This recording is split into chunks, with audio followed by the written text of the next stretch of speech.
नमस्कार, सत श्री अकाल। आशा है कि आप अच्छे होंगे। विजय डेस्टिनेशन में आपका बहुत बहुत स्वागत है। अब मैं सब्सक्रिप्शन कैसे करना है इसका वीडियो अलग से बनाऊंगा, क्योंकि सब्सक्राइबर बिल्कुल भी नहीं बढ़ रहे हैं। तो अब मैं ये दूसरी वीडियो डाल रहा हूँ आज की, जिसमें पवित्र बाइबल का जेनेसिस चैप्टर 19 है। तो ये क्या कहते हैं, देखिए। सांझ को दो दूत सदोम के पास आए, और तुम सदोम के फाटक के पास, लूत सदोम के पास के फाटक बैठा था। सो उनको देखकर उनसे भेंट करने के लिए उठा, और मुंह केवल झुककर दंडवत करके कहा, हे मेरे प्रभु, अपने दास के घर पधारिए और रात भर विश्राम कीजिए और अपने पाँव धोइए, फिर भोर को उठकर अपने मार्ग पर आइए। उन्होंने कहा, नहीं, हम चौक में ही रात बिताएंगे।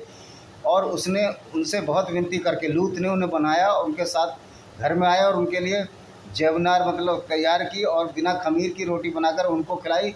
उनके सो जाने के पश्चात उस सदोम नगर के पुरुषों ने, जवानों ने, बूढ़ों ने वरन चारों ओर से आकर उस घर को घेर लिया, और लूत को पुकार कहने लगे, जो पुरुष आज रात को तेरे पास आए हुए कहाँ हैं, उनको हमारे पास बाहर आ, कि हम उनसे भोग करें।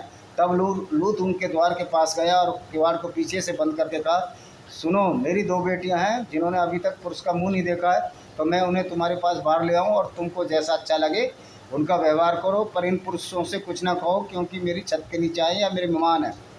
उन्होंने कहा, हट जा। फिर वे कहने लगे, एक परदेसी को यहाँ रहने के लिए आया, अब न्याय भी बन बैठा है, तू खुद परदेसी है। सो अब हम उनसे अधिक तेरे साथ बुराई करेंगे। और वे उस पुरुष लूत को बहुत दबाने लगे और किवाड़ तोड़ने के लिए निकट आए। तब उन पाहुनों ने, जो मेहमान थे, हाथ उठाकर लूत को अपने घर में खींच लिया और किवाड़ को बंद किया। और उन्होंने क्या छोटे क्या बड़े सभी पुरुषों को जो घर के बाहर थे अंधा कर दिया, जो उसके फरिश्ते आए थे। सो वे द्वार को टटोलते टटोलते थक गए। फिर उन पाहुनों ने लूत से पूछा, कौन कौन हैं, दामाद, बेटे बेटियां, या नगर में तेरा कोई हो, उन सभी को इस स्थान से निकल जा, क्योंकि हम यह स्थान नाश करने वाले हैं, इसलिए कि उसकी चिल्लाहट यहोवा के सम्मुख पड़ गई है, और यहोवा ने हमें इसे सत्यानाश करने के लिए भेज दिया है। तब लूत ने निकलकर अपने दामादों को, जिनके साथ उनकी बेटियों की सगाई हो गई थी, समझा के कहा, उठो, इस स्थान से निकलो, क्योंकि यहोवा इस नगर को नाश करने वाला है। फिर वे दामादों की दृष्टि में ठट्ठा करके हारा सा जान पड़ा। जब पाँव फटने लगी, तब दूतों ने लूत से फुर्ती कराई, कहा, उठ, अपनी पत्नी और दोनों बेटियों को यहाँ से ले जा, नहीं तो तू भी नगर के अधर्म में भस्म हो जाएगा। पर वह विलम्ब करता रहा। इससे उन पुरुषों ने उसका और उसकी पत्नी और दोनों बेटियों का हाथ पकड़ लिया, क्योंकि यहोवा की दया उस पर थी, और उसको निकल के नगर के बाहर का रास्ता दिखा दिया। ऐसा हुआ, जब उन्होंने बाहर निकाला, तब उसने कहा, अपने प्राण लेकर भाग जा, पीछे को न ताकना और तराई भर में न ठहरना, उस पहाड़ पर भाग जाना, नहीं तू भी भस्म हो जाएगा।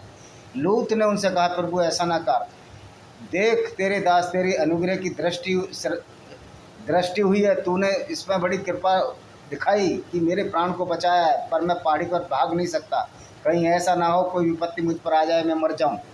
देख, वह नगर ऐसा निकट है कि मैं वहां भाग सकता हूं, छोटा भी है, मुझे वहीं भाग जाने दे। क्या वह छोटा नहीं है और मेरा प्राण बच जाएगा?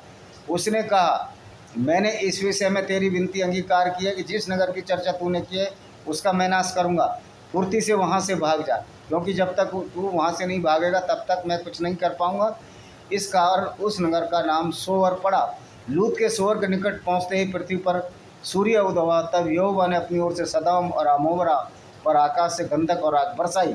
फिर उन नगरों को, संपूर्ण तराई को और नगरों को, और संपूर्ण तराई को और नगरों के सब निवासियों, भूमि की सारी उपज को नाश कर दिया। लूत की पत्नी ने उसके पीछे दृष्टि फेर के देखा, तो वह नमक का खंभा बन गई, और इब्राहिम उठकर उस स्थान कर गया जहाँ वो यहोवा के सम्मुख खड़ा था। और सदोम अमोरा उस तराई के सारे देश को आँख उठाकर क्या देखता है कि उसकी आग में धधकती हुई भट्टी का धुआं सा उठ रहा है। ऐसा ही हुआ जब परमेश्वर ने उन तराई के नगरों को, जिनमें लूत रहता था, उलट पलट कर नाश किया, तो उसने इब्राहिम को याद कर लूत को उस घटना से बचा लिया, और लूत के सोअर को छोड़ दिया, और पहाड़ पर अपनी बेटियों समेत रहने लगा।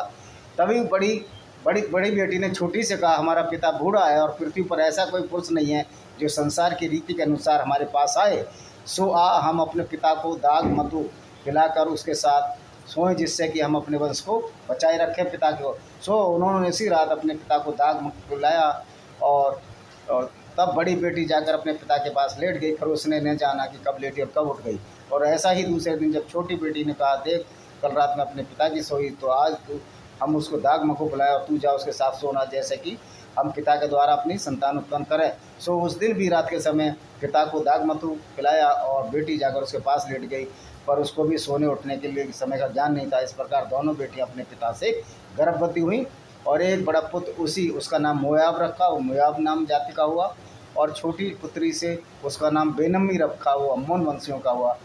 तो इस बाइबल में मेरा पूरा पढ़ने का अर्थ ये था कि जब लूत अपने दामादों के साथ भागा था, सोडोम से भागा था। सोडोम में क्या करते थे लोग, जो मर्द थे मर्द के साथ ही संभोग करते थे, ऐसा प्रतीत होता है। ये सोडोमी वर्ड वहीं से, सोडोम से ही निकला हुआ महसूस करता था। तो लूत जो अपने दामाद और बेटियों के साथ भागा, तो उनकी बड़ी बेटी और छोटी बेटी को ये क्या ज़रूरत पड़ गई थी, वो अपने पिता के साथ ही ऐसा घृणित कार्य करें जो सर्वथा निंदनीय है।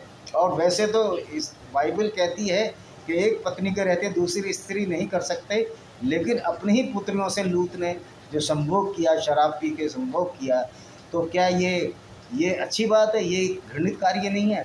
तो बाइबल तो यही सिखाती है कि अपनी पुत्रियों के साथ संभोग करो।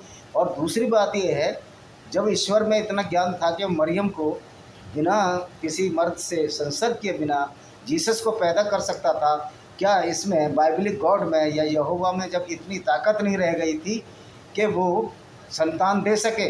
यद्यपि उसके जो लूत के जो दो जमाई भागे थे, वो कहाँ चले गए, इसका भी कोई जिक्र नहीं है।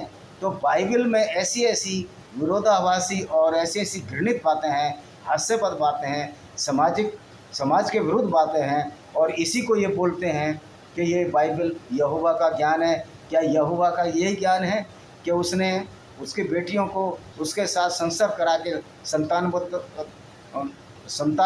संतानोत्पत्ति कराने के लिए रखा, जबकि वो चाहता तो जैसे मरियम से जीसस पैदा होते उसी तरह उनको भी पैदा कर सकता था। और दामादों को का जमाई जब इसके साथ गए थे तो वो कहाँ चले गए? क्या वो इस काबिल नहीं थे, वो योग्य नहीं थे?